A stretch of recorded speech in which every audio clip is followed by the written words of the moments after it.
मेरे बच्चों, माँ सरस्वती आपको हमेशा खुश रखे। आज मैं बसंत पंचमी की कहानी सुनाने जा रहा हूँ। जो इस पवित्र कथा को सुनते हैं वे धन्य होते हैं। इस कहानी को बीच में न छोड़ें। जो कोई इस पवित्र कथा को सुनता है उसे 7 पीढ़ियों तक धन, ज्ञान और गहरी एकाग्रता का आशीर्वाद मिलता है। आओ हम शुरू करें। बहुत समय पहले की बात है। एक छोटे से गांव में एक ऐसा बालक रहता था जो बोल नहीं सकता था। वह गूंगा था, लेकिन उसका मन बहुत गहरा और संवेदनशील था। लोग उसकी इस कमी को उसकी कमजोरी समझते थे। बच्चे उसका मजाक उड़ाते, बड़े लोग तरस खाते और कुछ लोग उसे अनदेखा कर देते। लेकिन उस बालक के भीतर एक अलग ही संसार था। वह सब समझता था, सब महसूस करता था, बस शब्द बाहर नहीं आ पाते थे। हर दिन वह मंदिर जाता और माँ सरस्वती की मूर्ति के सामने चुपचाप बैठ जाता। उसके होंठ हिलते नहीं थे, लेकिन उसका मन रोता था।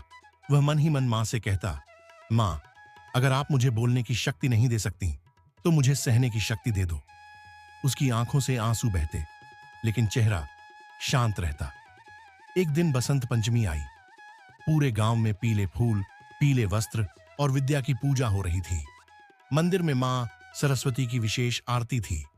वही बालक भी भीड़ के बीच जाकर माँ के सामने बैठ गया। पुजारी मंत्र पढ़ रहे थे, वीणा की मधुर ध्वनि गूंज रही थी और वातावरण पूरी तरह पवित्र हो गया था।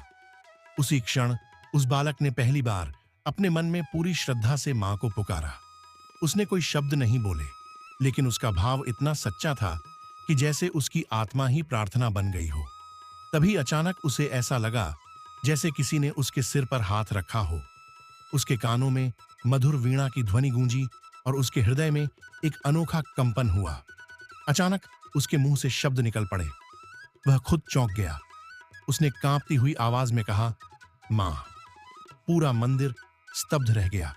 जो बालक कभी बोल नहीं सकता था, वह अब साफ और मधुर स्वर में बोल रहा था। उसकी वाणी में कोई डर नहीं था, केवल कृतज्ञता थी।